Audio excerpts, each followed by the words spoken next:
C'est ici, à Peyrat-le-Château, que Gilles Lallet avait rêvé d'organiser la course la plus difficile du monde. Avant sa tragique disparition en Afrique, il avait repéré le terrain et le tracé. Il avait trouvé un nom, la deadline.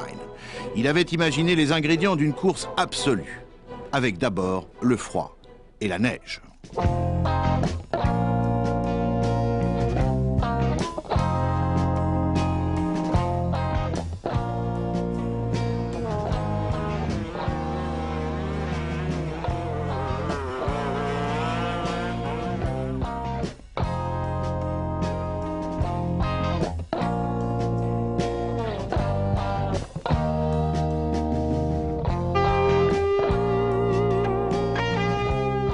La GLC est vraiment une course unique. Elle se déroule en deux parties.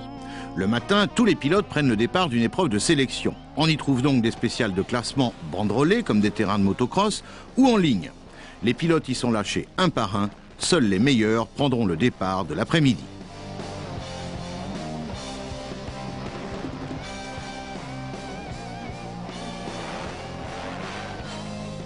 Forcément, on crève de froid. Stéphane Peter-Hansel, théoriquement peu sensible au gel, puisque natif de Vesoul en Franche-Comté, résume la situation. Dès qu'on prend un chemin, une route, c'est équerre, droite, c'est holiday on ice. C'est holiday on ice, plus froid. On se lève tôt, on crève de froid, on s'épuise. C'est alors qu'arrive la deuxième partie de la course. Je me demande comment ça se passe la course. Tu veux savoir comment ça se passe la course? Va là-bas. C'est le premier des 200 km de l'après-midi, l'apocalypse.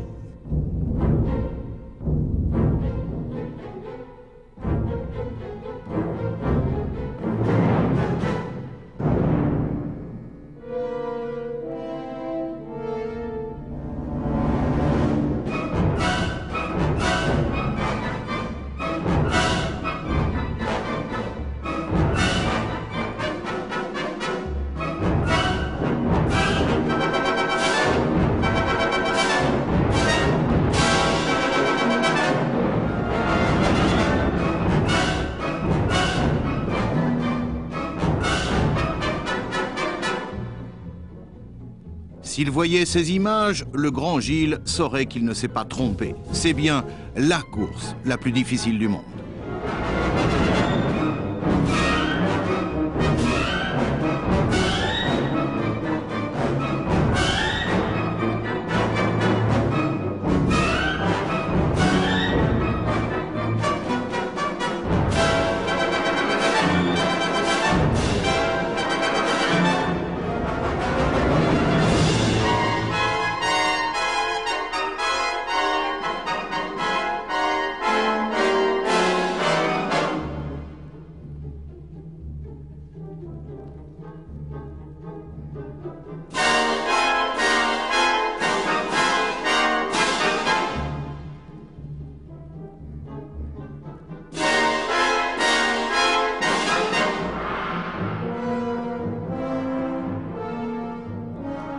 C'est que tous ceux qui s'inscrivent là ont dû faire une connerie dans l'année pour venir s'inscrire là, et c'est la punition perpétuelle, quoi. C'est vrai qu'on est puni sans arrêt, quoi.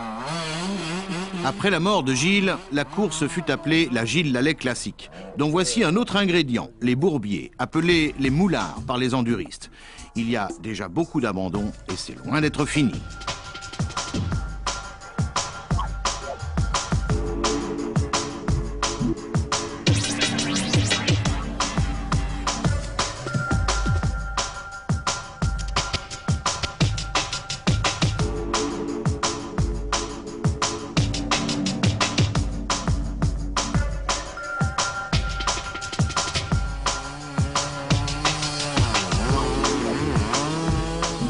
Les moulards, on y perd tout. Le nord, la raison, l'espoir et même parfois la moto.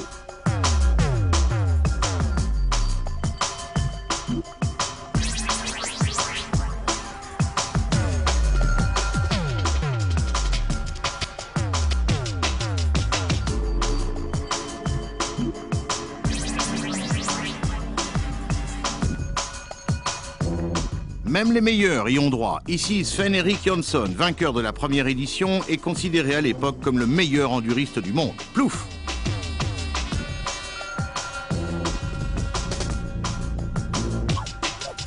Et l'épuisement est la règle de la GLC. Pour y faire face, il y a plusieurs solutions. D'abord les sentiments, l'enthousiasme, la peur ou encore l'humilité. Super. On s'éclate. C'est le cas de le dire. Bon, il y a des bourbiers, c'était les bourbiers qui me faisaient peur. C'est vrai, j'arrivais, j'angoissais, quoi. Je me disais, est-ce qu'on va en sortir? Est-ce qu'il va falloir encore galérer, décoller la moto, courir à côté? C'était vraiment costaud. C'était une journée très dure, je crois une des plus dures de ma carrière de moto. Détruit, complètement détruit, à sec, plus d'énergie, il faut pas me demander de faire 100 mètres à pied, je suis naze. Sur une journée, ouais, c'est la course la plus dure, c'est-à-dire que ça, on s'est défoncé, enfin moi je me suis défoncé physiquement, si on me demande de repartir demain, c'est impossible, donc je crois que sur une journée, c'est la course vraiment la plus dure que j'ai faite, ouais. Autre difficulté, les raidillons. Stéphane Peterhansel arrivera en haut grâce aux spectateurs. L'entraide de milliers d'anonymes fait de la Gilles Lallet classique une course unique. On y reviendra. Devant, tirez devant. Voici maintenant les pierriers, de véritables zones de franchissement. On est ici au royaume des trialistes. Pourtant, ils ne sont pas non plus à la fête. Charles Coutard, 9 fois champion de France de la discipline, a le courage d'admettre que c'est trop dur pour lui. C'est pas le problème de passer, c'est le problème que j'ai plus de bras. Plus de bras, plus de jambes, plus de rien. Pour tenir, il y a les ravitaillements. Comme le reste, c'est sauvage. Manger. C'est bon? Carly, tu viens rechercher le coup là. Tiens. En 2 coups, il passe là. Carly, tu viens. Est-ce que tu as une lampe de poche? On peut la mettre par là. Thierry. Je te mets une lampe de poche ici à droite.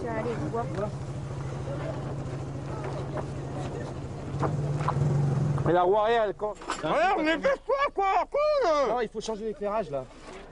Ouais. Il passe moins bien que le même. Vas-y, allez, c'est bon. Les gars, comment? Venez, maintenez-vous le cul, putain! Lâche là. Ah, de l'eau, putain! Donne-moi de l'eau! Ah, de l'eau, donne-moi de l'eau! L'explication de cet énervement, c'est que la manche de l'après-midi se déroule en temps réel. Les concurrents sont partis tous ensemble et c'est le premier arrivé au bout qui est vainqueur. Autre constante de la GLC, le désespoir.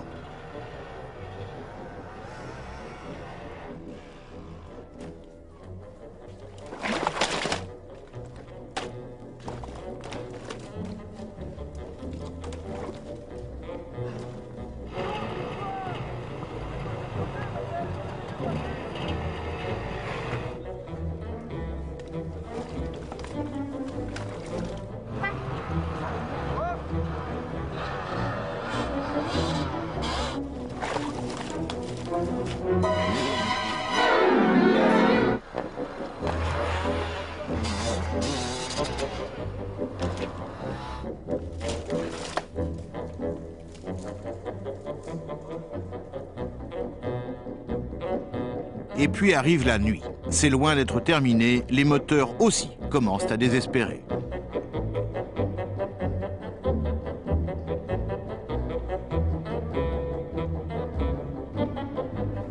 Pour continuer dans le noir, le froid et l'humidité, il faut un moral et une santé de fer. Peterhansel à pied, à terre et dans l'eau, il faut venir à la Gilles Lallet classique pour le voir. Heureusement, il y a le public. Comme le reste, il est unique au monde. Voici la vraie chaleur du Limousin en hiver.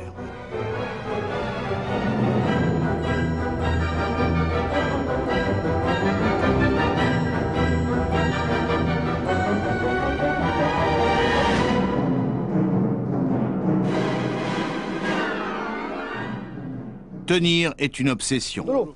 Donne-y de l'eau. Non, de l'eau dans le radiateur. Donne-moi à boire. Ça va? Mets de l'eau dans le radiateur. Ouais, ça va. T'es bien. Des gants. T'es bien. Des gants.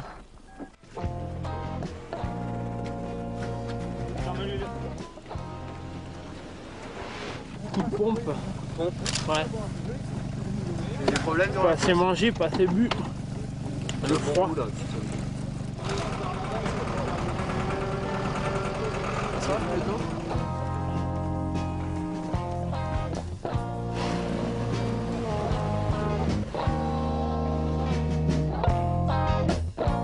Les 200 derniers mètres du Corbeau Mort, en fait, c'est la folie.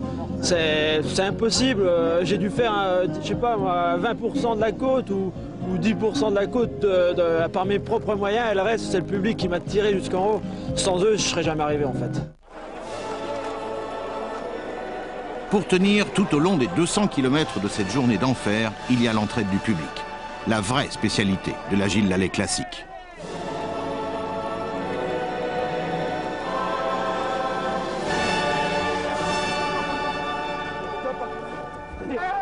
Allez, Serge.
Le rêve de Gilles Lallet était qu'un seul pilote arrive au bout. La fin de la course, c'est la côte du Corbeau mort.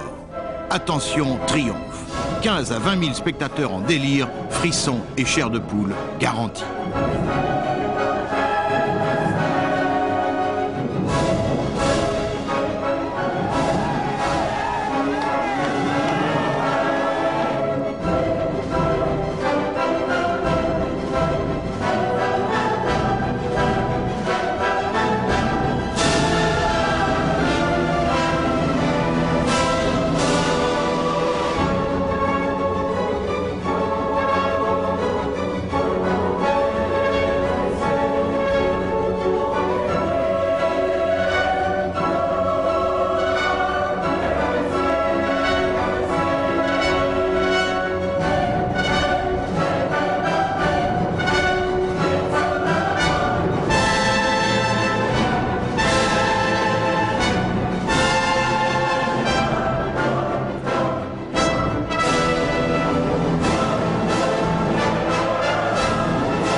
Février 92 à Limoges, il est 5 heures du matin.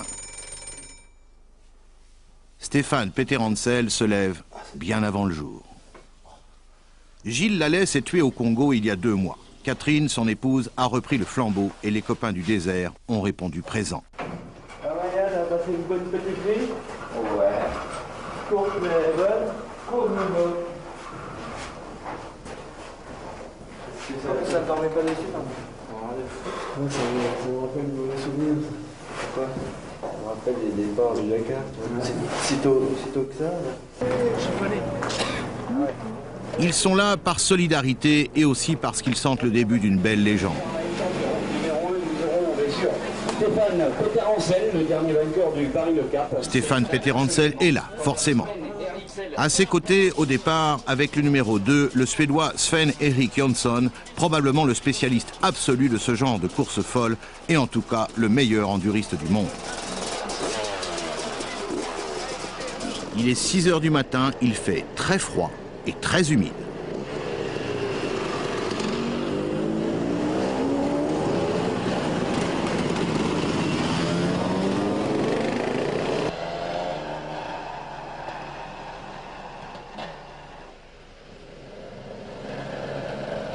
Le parcours du matin, environ 6 heures de moto, est un honnête championnat de France d'enduro composé de liaisons et de spéciales chronométrées dans un beau paysage.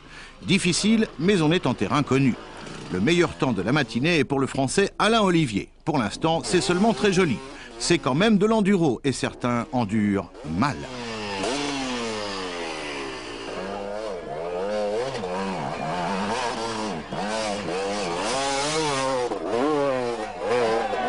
Sur les liaisons, le temps ne compte guère, mais la fatigue et l'épuisement menacent déjà.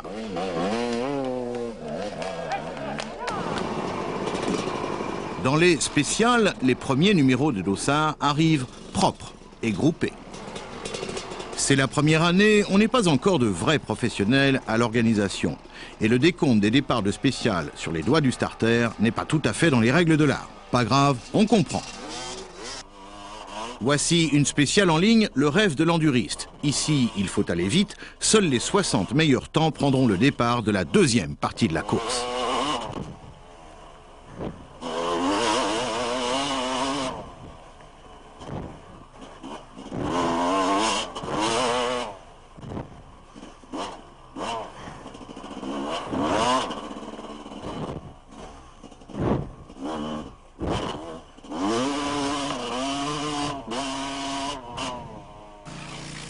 À midi, à Perrin-le-Château, entre les deux manches, les favoris sont tous qualifiés pour le deuxième départ. On s'active pour tout remettre à neuf.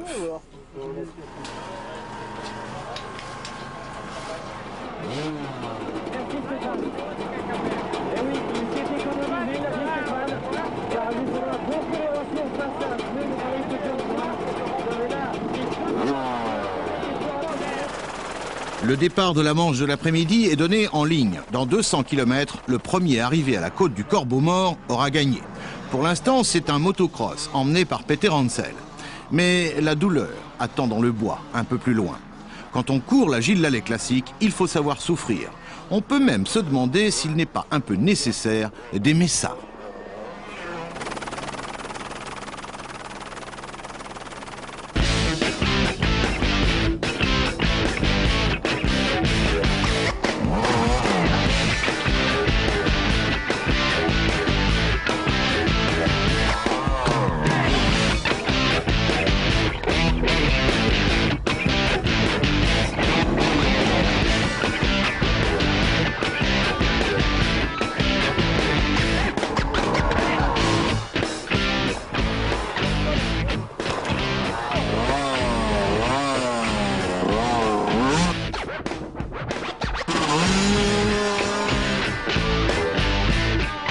Dans les moulins, on peut pousser, ça ne passe pas forcément. On peut accélérer calmement, pas terrible, mais ça passe.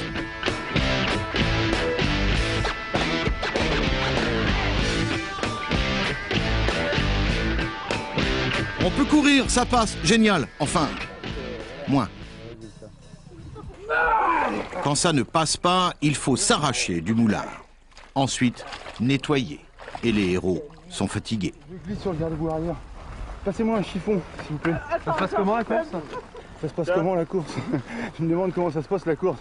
Tu veux savoir comment ça se passe la course? Va là-bas. Tu vas comprendre plus vite. Mets des bottes. Ah bah tu les as. Bah, va là-bas alors. Explique-moi, je suis pas allé. Ah bah, vas-y. Tu vas comprendre. T'as de la merde jusque là. Et donc la moto, ça arrive jusque là. Et alors quand tu veux soulever la moto, tu vas jusque là. Et derrière encore. Puis alors faut que tu arrêtes parce qu'après tu es en apnée.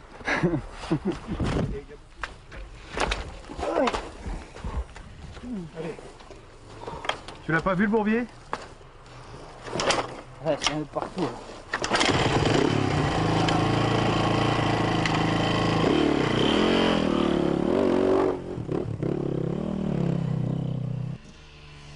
Jolie descente de Peter Hansel. Les Thierry Roland et Jean-Michel Larquet de Perrin-le-Château commentent l'action en direct.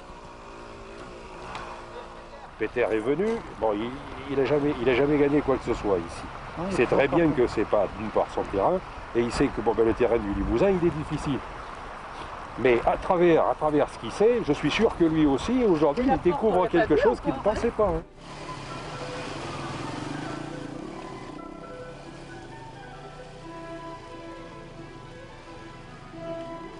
La nuit est tombée. Le trial, ça use, en particulier à cette heure et à cette époque de l'année.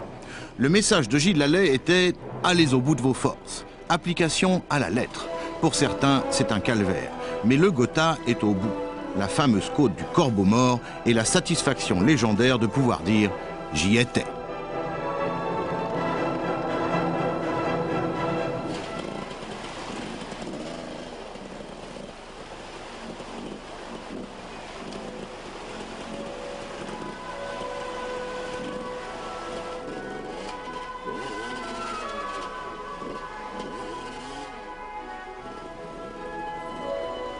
Ce délicieux endroit s'appelle la cascade des Jarreaux.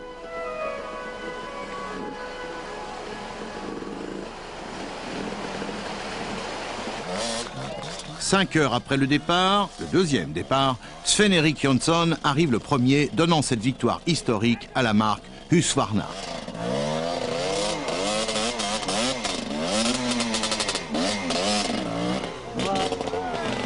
Sous une pluie battante, Alain Olivier arrive 18 minutes plus tard, suivi de très peu par la 125 de l'anglais Edmondson. Gilles Lallet avait vu juste, qui disait qu'une 125 pouvait être une arme redoutable dans cette course de folie.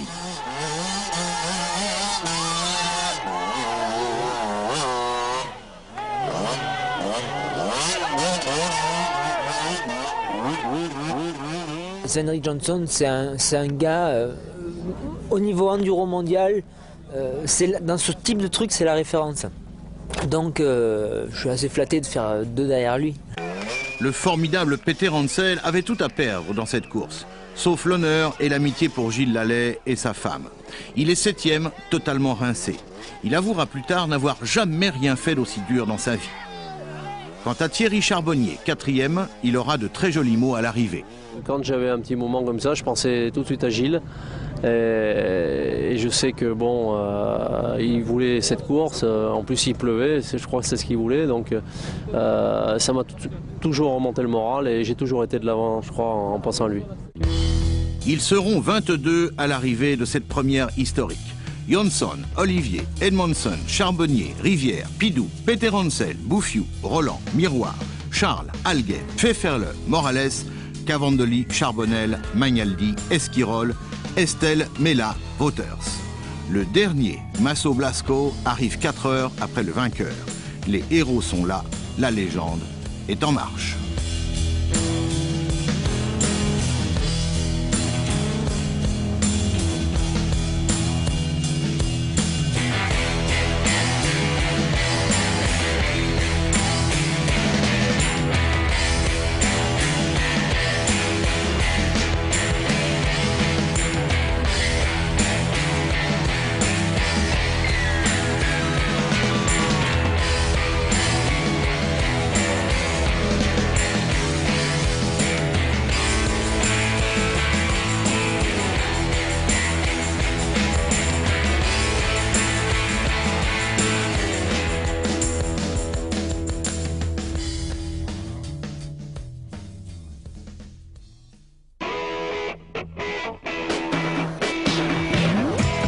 « 93, la neige, la glisse, bref, l'année Gadin.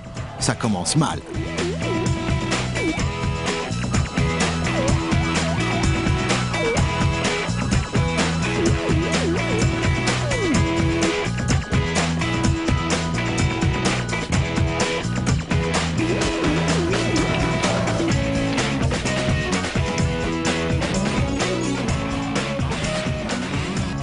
On ne rigole pas. C'est dans ces spéciales que l'on gagne sa qualification pour l'après-midi.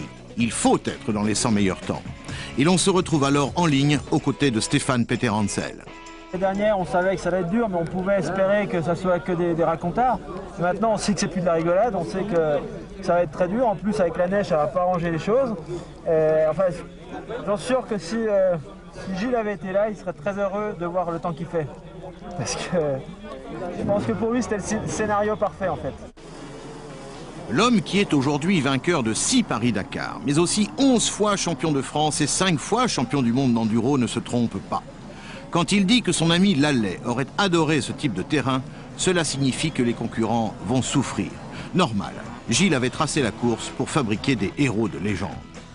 Cette année, l'homme du Dakar sera battu par les hommes du Drakkar. Les Vikings Jonsson, Karlsson et Eriksson vont faire un malheur. Contrairement au dicton populaire, ce malheur fera aussi celui des autres. Le brouillard, par exemple, est toujours le fidèle compagnon des Scandinaves. Pour les autres, c'est une sacrée opération souci.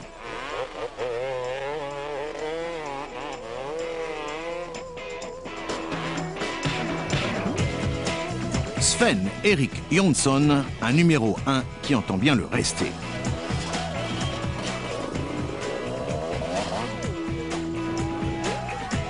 Derrière, Olivier, numéro 2, Charbonnel, le 14, Esquirol, le 12, ne sont que des futurs héros de la GLC.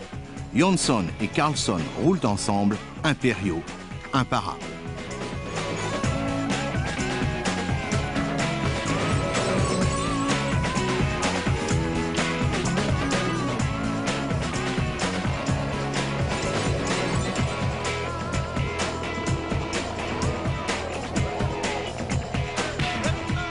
À la nuit tombée, dans un endroit féerique, Peter Hansel retrouve son ruisseau favori, à la cascade des Jarreaux, la Haine. Il finira 5e.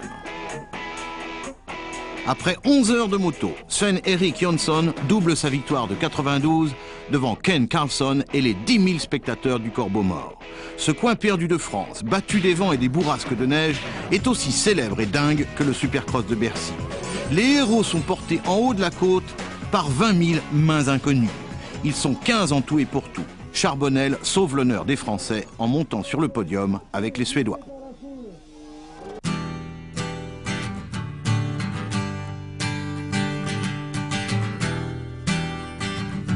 En 1994, la GLC emprunte carrément des zones de championnat du monde de trial. C'est dire si le franchissement est à l'ordre du jour. Les Suédois sont venus à 4, et même s'ils sont d'excellents pilotes d'enduro, le trial, ça n'est pas trop leur truc. L'élégance non plus d'ailleurs, d'une façon générale. Leur truc à eux, c'est l'efficacité, et aussi l'endurance. Sven-Erik Jonsson met des pieds partout, mais ne s'arrête pas. 3e victoire d'affilée? Non. Il restera bloqué dans un bourbier où il semble que le public, toujours si prompt à aider les pilotes, l'est peu informé sur la bonne trajectoire. Enfin bref, ici, on avance comme on peut, et parfois on peut peu.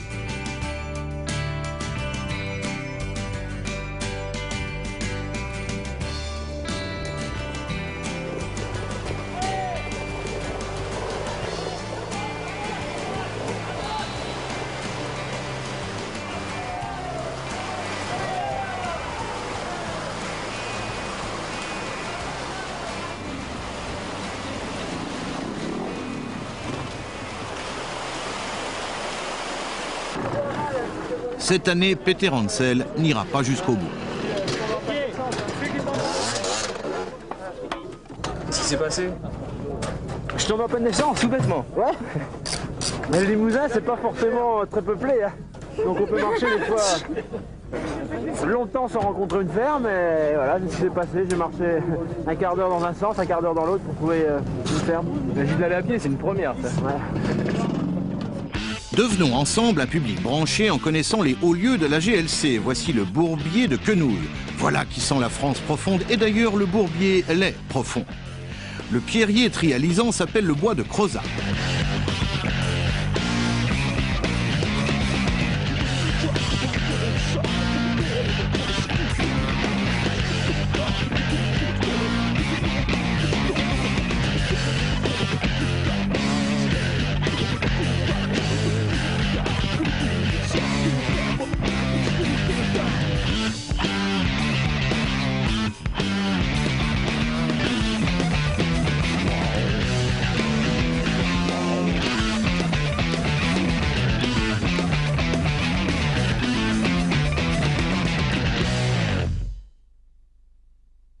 Le spot de la nuit limousine, c'est la cascade des Jarreaux. Quand les pilotes y arrivent, ils ont 1 heure de retard sur l'horaire calculé par l'organisation. Il est clair que cette année, il n'y aura pas grand monde au Corbeau Mort dans les temps. En effet, les pilotes doivent être rentrés à minuit, comme les jeunes.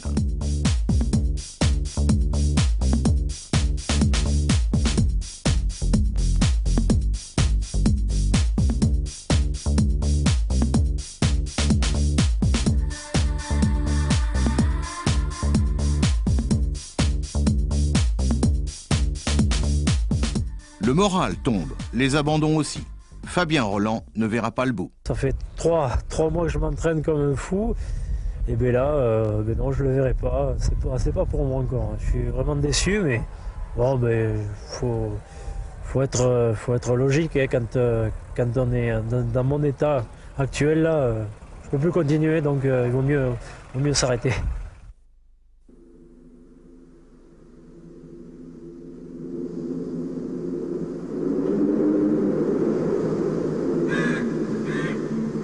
Et voici enfin la montée vers le triomphe.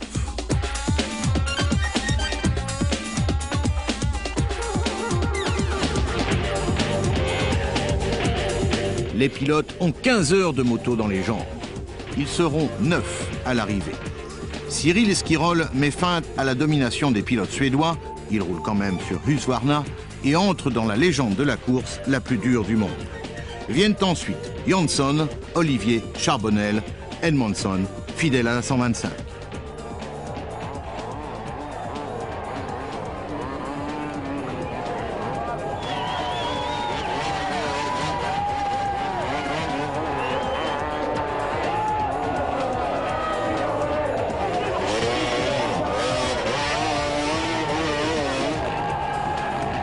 Pidou va monter tout seul, sans l'assistance de la foule. Délire chez les 15 000 spectateurs qui attendent depuis des heures. Derrière lui, il y aura encore Charbonnier, Boulet et Coste. Ils étaient 230 au départ, sacrée journée, avec 9 dieux consacrés.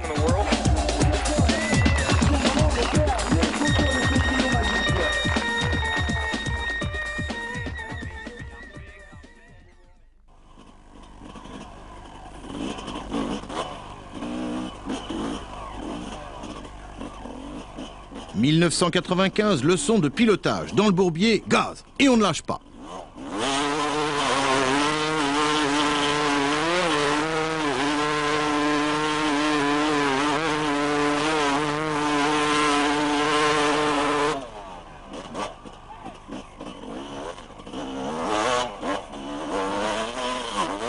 Ce principe marche bien quand on est devant. Quand on arrive derrière, on devient un forçat.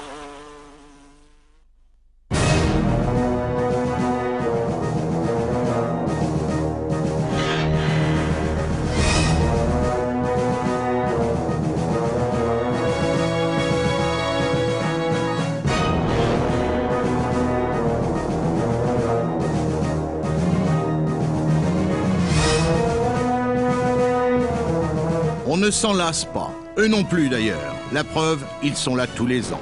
Le problème, c'est que cette année-là, il pleut des cordes.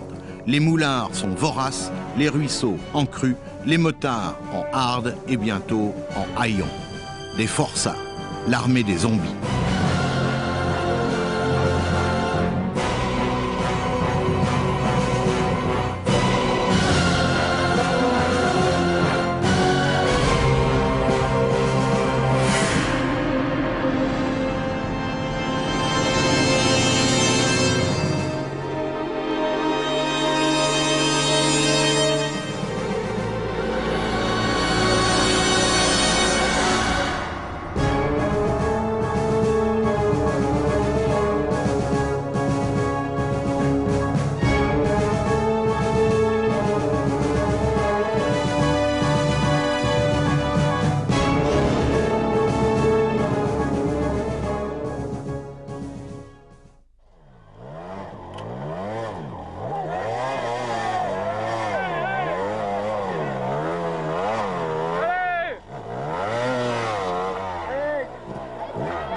Il y a du dégât. Cyril Skirol, qui roule maintenant sur Honda, serre les dents et largue Svensson. Dans cette succession de bourbiers et de grimpettes, les moteurs chauffent terriblement. Il y a vraiment du dégât. Ça va? C'est bon. Tu voulais? Non, c'est bon. Ça peut venir pour longtemps.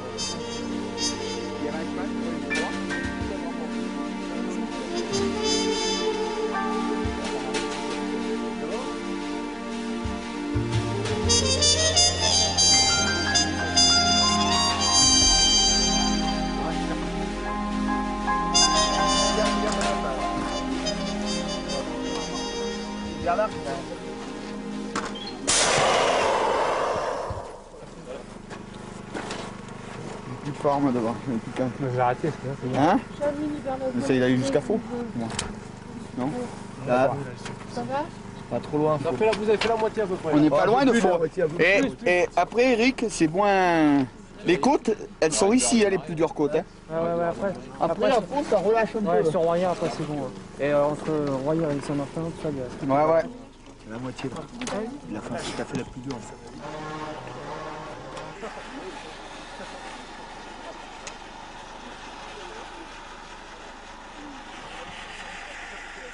Au contrôle, le moral est bas. Éric Bernard laisse tomber.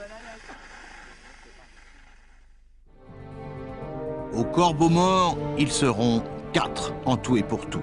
Esquirol, Charbonnel, Peter-Hansel, Nicoli. La pluie tourne au déluge, le triomphe passe à l'éternité.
« 1996, Esquirol est absent, blessé au Dakar 2 mois plus tôt. Il n'y a donc pas de numéro 1 en course. Pas de Suédois au départ, mais un gros contingent italien, dont le champion du monde Giovanni Sala. Côté français, Charbonnel, numéro 2, et Peter-Hansel, numéro 3. Plus 250 concurrents au départ. Ce torrent glacé à traverser, la Bérésina. De l'autre côté, plus d'hommes, plus de chevaux, plus rien. Le désespoir.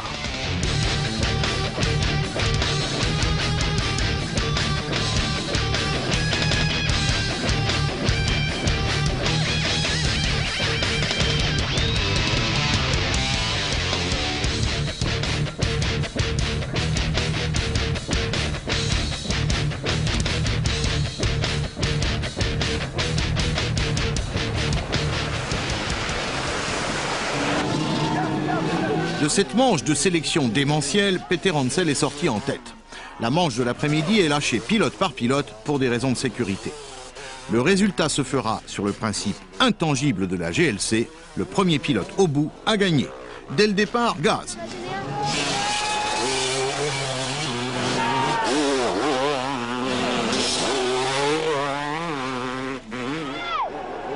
À la côte de Quenouille, Charbonnel est devant Peter-Hansel. Enfin, en bas de la côte. En haut, ça va changer. Et ce sera comme ça pendant 8 heures.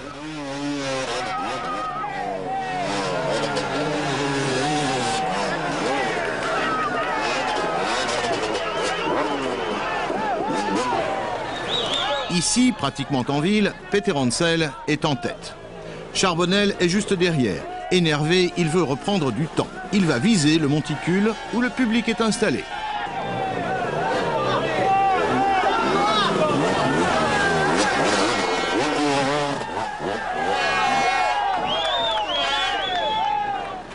Ravitaillement sauvage.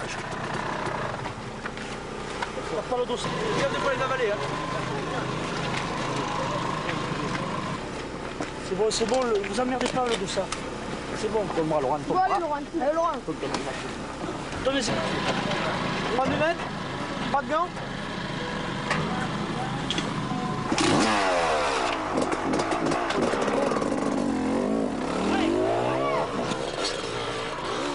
La nuit tombe sur le sol enneigé. La bagarre continue jusqu'au bout.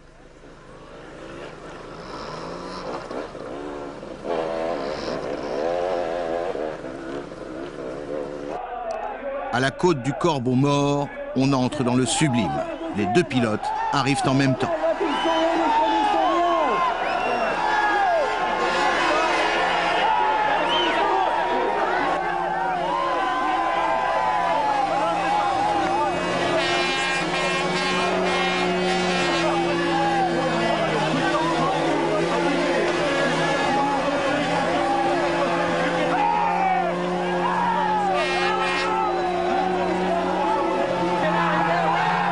Le public a fait arriver Charbonnel 9 secondes avant Peter Hansel.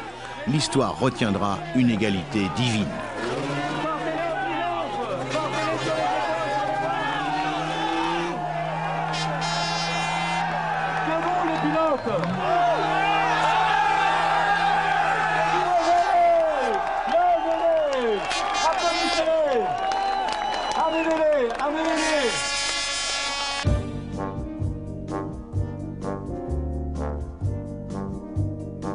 « 1997, c'est exceptionnel, il fait beau. Les cavaliers de l'Apocalypse se préparent. »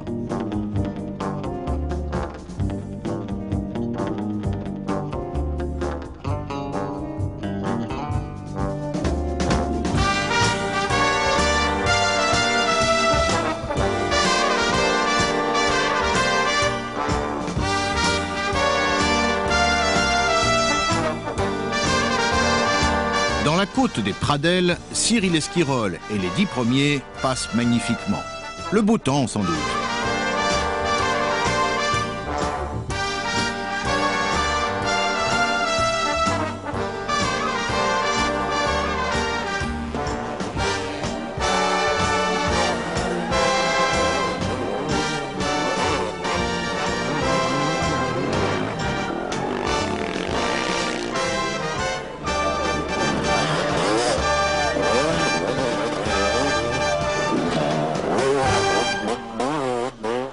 Dans les bourbiers, Cyril Esquirol a presque l'air de s'amuser, le beau temps sans doute, et aussi des mois d'entraînement pour gagner ce qui est pour lui la course de l'année.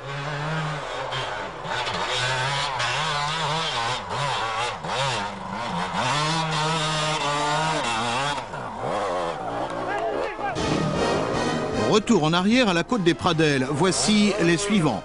Quand Éric Sélis, journaliste à Motorvue, a regardé ces images, il a pensé au saumon qui remonte les cascades. Et le fait est que ces pilotes sont un peu cascadeurs.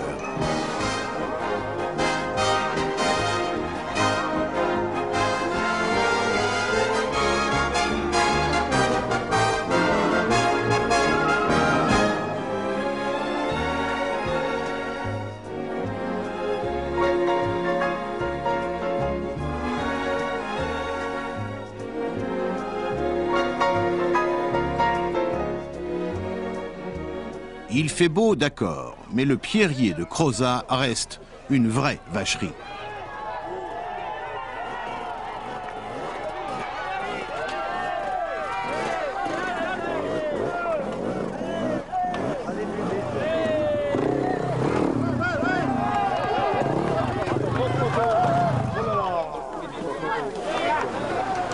Autre vacherie, plus tard, la cascade des Jarreaux.